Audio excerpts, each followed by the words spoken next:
Jadi saya tolak itu, Pak. Ya. Tidak pernah ada seperti itu. Saya paling malu, minta maaf, minta-minta dan lain-lain sebagainya. Saya terima kasih karena Bapak menyebutkan tadi, ada pertanyaan saya di balik itu, bahwa Bapak mendengarkan arahan saya tentang 3 hal yang selalu. Ya. Yang pertama SOP, don't ever against the law, dan no corruption and no feedback. Saya sengaja pakai kata-kata yang dramatisasi itu. Ya. Yang kedua, terima kasih Bapak pernah menyaksikan saya menyampaikan bahwa tidak boleh ada fasilitasi keluarga dan lain-lain, terutama proyek dan izin-izin yang triliunan rupiah itu. Nggak boleh. Bapak terima kasih. Yang ingin saya tanyakan Pak Sekjen, Bapak pernah dengar atau menyaksikan, Bapak kan Sekjen, orang paling dekat sama saya, bahwa nilai tukar petani, nilai kesejahteraan petani pada saat BPS merilis dari Januari sampai Desember 2019 sampai 2021, dari 99% menjadi 109% kenaikannya, pernah dengar? Pernah, Dok. Yakin? Iya, data BPS. Ini nilai tukar petani, Bapak. Nilai kesejahteraan petani dari 2020 sampai 2022. Pernah nggak dengar Pak Sekjen atau lihat, karena Bapak Sekjen pasti lihat data ini. Dari BPS lagi. Pertumbuhan ekspor pertanian Januari sampai Desember 2019 sampai 2021 naik 3 kali lipat, dari 390,16 triliun 2019 menjadi 451 triliun 2020, dan tahun 2021 625 triliun, 0,04 triliun. Betul, itu yang betul? saya pahami dari data BPS. Bapak lihat langsung data BPS. Kemudian Pak Sekjen, ya kita sudah sama-sama di penjara, tidak ada masalah. Yang saya mau tanya, pada saat COVID terjadi, hanya 3 sektor atau kementerian yang naik, yang lain minus. Yang pertama Kementerian Pertanian, mudah-mudahan Bapak masih ingat angkanya berapa belas persen. Yang lain di bawah 7%, hanya 3 dan 1-2%. Bapak ingat itu? Ingat, Yakin? saat itu 16% Kementerian 16, Pertanian, sektor pertanian 16%. 16,4. 16,4. Baik.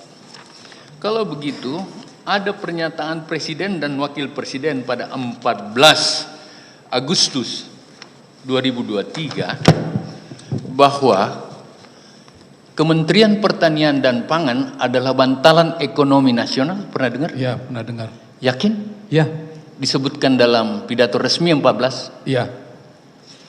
Kemudian dari data BPS dari pertumbuhan itu, nilai PDB sektor pertanian 2018, 2019 atau sebelumnya tidak pernah di atas 1.900 triliun. Sementara di tahun 2021 adalah, atau 2020, nilainya 2.254 triliun 2021. Ini Presiden yang sebut, Pak Wapres sebut. Pada 2023 kontribusi pertanian 2.409 triliun. Ini datanya. Ya. Bapak yakin itu? Yang pertama saya melihat datanya itu 2.200 triliun kontribusi pertanian di 2021. Cuman yang terakhir 2.400 saya tidak melihat sendiri, saya dapat info dari Pak Menteri. Ya, oke. Pak Sekjen, Pak Saksi, pada saat tadi ada 20%, 40% pemerataan, 20% adalah continue program yang dilanjutkan, kemudian 20% new program baru, 20% diskresi. Diskresi itu isinya bencana alam, refocusing yang direncanakan oleh Bapak Presiden melalui Kementerian Keuangan, arahan Presiden yang memang menjadi petunjuk Presiden, terutama pada daerah-daerah minus, netralisasi kesediaan keuangan. Apakah ini yang Bapak maksud dengan 20% adalah program? Betul. Bencana alam? Tidak Prinsip bencana alam yang saya pahami, tetapi itu adalah prerogatif Bapak Menteri. Pada saat itu Bapak bilang sendiri, untuk hal-hal yang termasuk arahan Presiden itu harus difasilitasi dari situ. Jadi bentuknya adalah program. Ini penting sekali Bapak. Apakah 20% itu berkait dengan minta-minta proyek, minta-minta itu kena, kemarin saksinya Panji mengatakan seperti, bukan? Saya tidak tahu persis angka 20 itu, tapi yang saya pahami itu adalah program. Program. Masih bisa lanjut lagi Bapak, saya minta maaf. Kemudian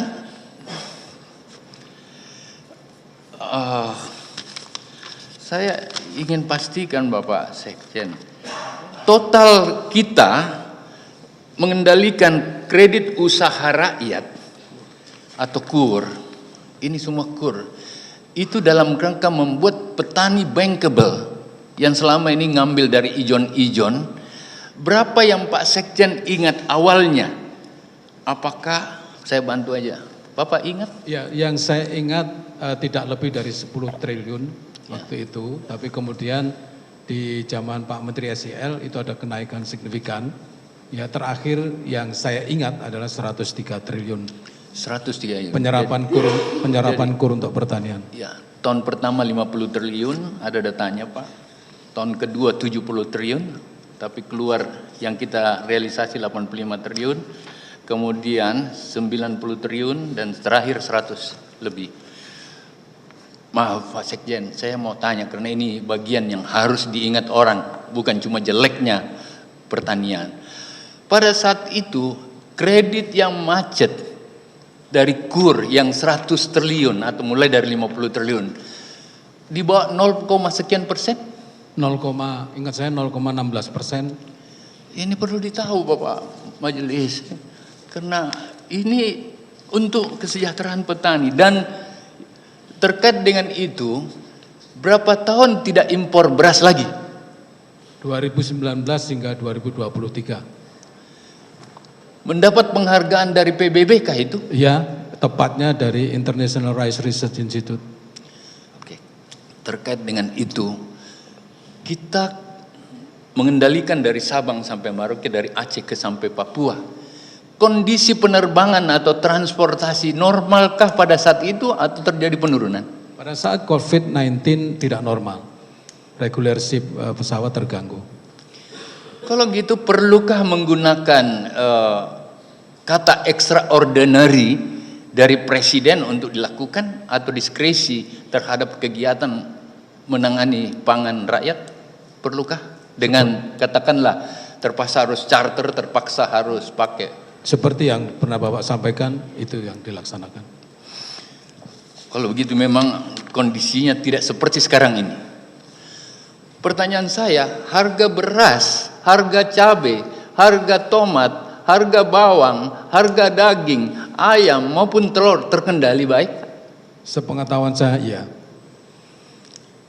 Naiknya tidak seperti sekarang? Ya, sekarang tinggi. Kemudian, adakah pengendalian daerah-daerah minus yang Bapak tahu? Ya, waktu itu ada kebijakan Pak Menteri SEL untuk melaksanakan supply ke daerah-daerah minus, satu. Kemudian yang kedua, programnya difokuskan kepada daerah-daerah minus itu untuk peningkatan produktivitas dan produksi. Oke. Ada pertanyaan saya, mungkin agak pakai hati Bapak. Bagi-bagi sembako, bagi-bagi Idul Kurban ke seluruh Indonesia, ngajak umroh pada saat semua pejabat kebetulan ada di Saudi Arabia, tidak di framing kayak sekarang seakan-akan umrohnya yang lebih menentukan. Menurut Bapak ini niat baik atau niat jahat? Kalau dari perspektif yang pernah Bapak sampaikan kepada jajaran yang berkait dengan sembako, memang itu ada arahan Presiden. Ya. Kemudian yang kedua tentu perlu dicermati berkembang di persidangan, ya siapa yang bagi sama yang arahnya kemana itu yang menjadi pertanyaan. Itu saja. Sebenarnya itu adalah hal mulia karena membantu rakyat. Ya. Saya kira yang penting bukan niat jahat. Adakah itu terkait untuk kepentingan pribadi saya saja? Pembagian sembako dan lain-lain, hanya itu. Kalau yang saya pahami Pak Menteri, ya, mohon izin saya sampaikan, kalau itu berkait dengan yang politik yang saya pahami tentu ada.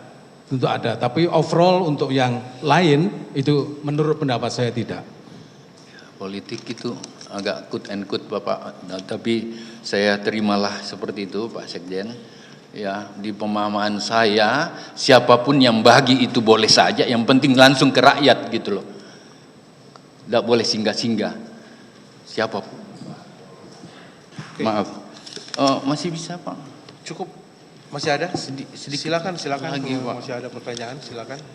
Saya ingin sedikit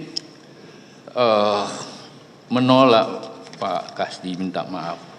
Saya merasa tidak pernah memerintahkan baik kita berdua maupun ada Hatta, Imam atau siapapun untuk cari uang, kumpul-kumpul uang, sharing-sharing. Saya tolak itu dan di persidangan ini harus jelas. Saya tolak. Saya tidak biasa melakukan hal seperti itu.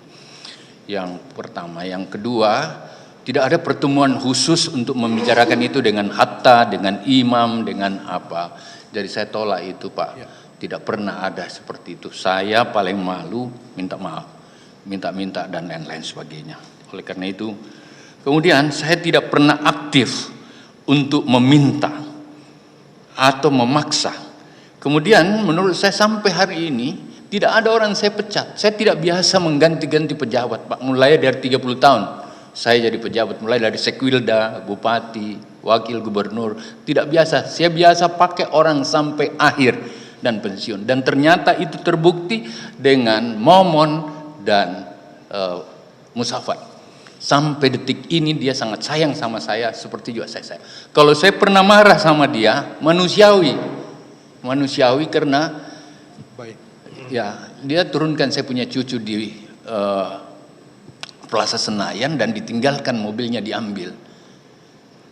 Dan kemudian sebagai bapak aja saya tidak langsung menegur, saya kasih tahu Imam, kurang ajar tuh. Gitu. Saya kira itu Bapak. Jadi saya menolak kalau Musafat dikait-kaitkan dengan ini.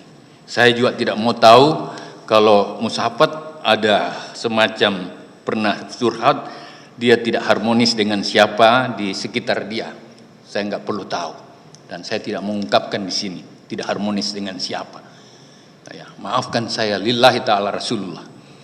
Tapi saya tidak biasa. Mulai dari saya bupati, tidak. Saya pakai orang sampai pensiun. Kalau mereka jelek, anak buah jelek, saya lah yang paling jelek. Dan saya kira Pak Sekjen tahu. Yang terakhir, saya dibilang masalah asuransi. Asuransi yang saya sampaikan adalah kami ini tidak korupsi, kami ini tidak sogok-sogok di sini. Tetapi kalau sakit mau dapat apa? Oleh karena itu anjurkan Pak Sekjen kepada kamu, kepada semuanya untuk ada asuransi.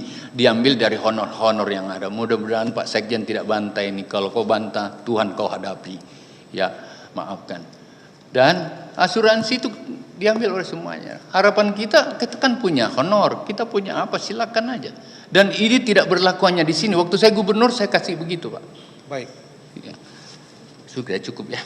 Terlalu panjang. Makasih Pak Kasdi, makasih ya. Pak. Saya kira kita. Saya Liviana Cerlisa. Saksikan program-program Kompas TV di siaran digital, pay TV, dan media streaming lainnya. Kompas TV, independen, terpercaya.